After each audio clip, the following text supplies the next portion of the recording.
Joining us now on In the District is Michael Beltzer, who's the Liberal Party candidate for the 18th City Council District. Nice to have you with us, Michael. Thank you for having me, Gary. Talk to me about why you're pursuing the campaign after you ran an unsuccessful campaign in the Democratic primary. Well, I wouldn't characterize it as an unsuccessful campaign. We garnered a great amount of support. We got almost 1,300 votes, which is a very good showing for a candidate who doesn't have any institutional support, didn't have the backing of any council members.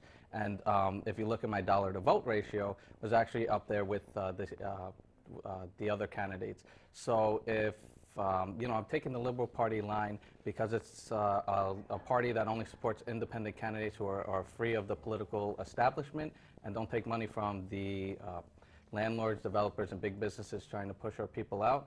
And the Democratic primaries in New York City, they should be instant runoff voting because I know I might not have been everyone's first choice, but I was definitely somebody that people would not have minded and they still would support as their city council person. So I feel with instant runoff voting, that's a better way to pursue the Democratic primary process.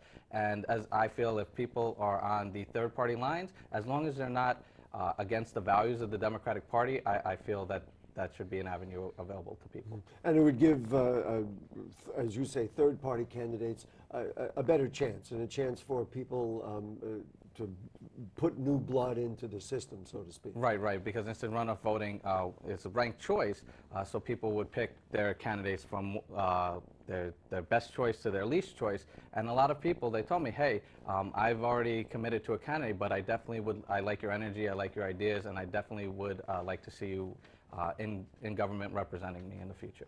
Speaking of ideas, let's talk about a couple of them. Unemployment in the Bronx has fallen to, in a way, historic lows. We've really done very well. Yet, unemployment is still an issue, and people are still looking for jobs. Talk to me about how you spur the employment drive so that more Bronxites can get to work. Right, unemployment has come down, but in the Bronx and especially in Council District 18, we still do have higher unemployment rates than the rest of the city, and a lot of the job growth has been in low-end jobs, a lot of low-road employment.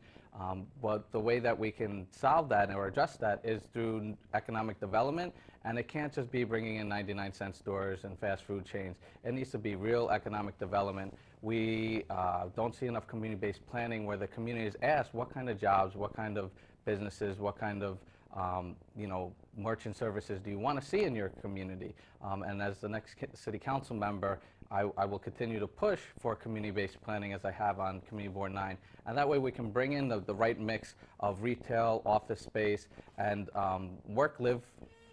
workspaces so people can have different various types of employment opportunities, not just working behind a cashier. Let's talk about transportation infrastructure. There's been a lot said about the MTA.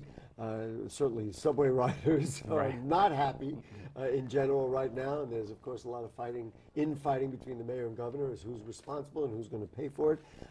But there are other alternatives for transportation. Give me a picture of transportation in the 18th and what, as a council member, you would do to improve conditions. Well, in Council District 18, a lot of residents rely on the surface transit, which are our buses or Access-a-Ride for our seniors and disabled.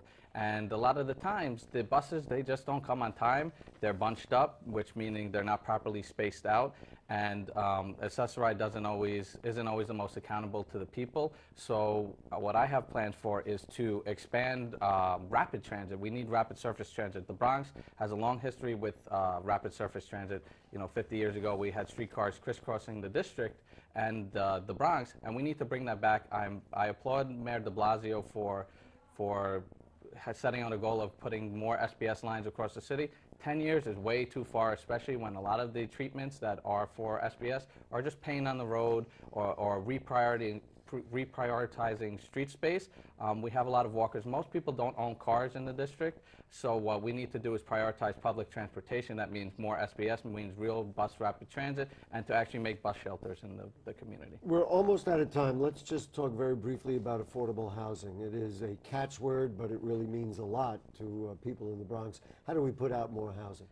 So again, any kind of development that happens has to be for us, not at us.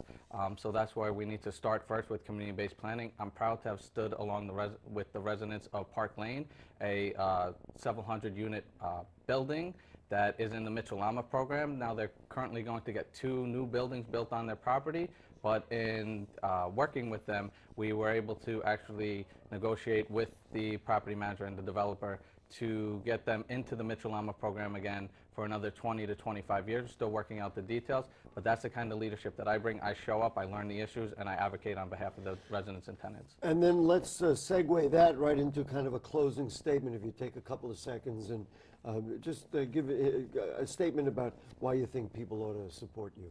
So on November 7th, the residents have a choice to pick the candidate that's going to show up for them, that has served them. I've served in a volunteer capacity in many forms as a member of the local community board, many different advocacy groups throughout the Bronx, and a member of the local police precinct council. I have a lot of experience, varied experience, such as working for the New York City Comptroller's Office in public finance, raising hundreds of billions of dollars for our parks, bridges, roads, and schools. I have a MBA in finance and investments, so I can definitely tackle some of the accountability issues and fiscal transparency issues in the city. And I'm somebody who's tied to the community because I have a 7-year-old daughter. And I want her community, the community that she's been raised in her whole life, to be a better place, a place that she can live, a place that she can grow, and a place that she feels safe. Michael Beltzer, Liberal Party candidate in the 18th City Council District, thank you for joining us. And we and you will be right back with more.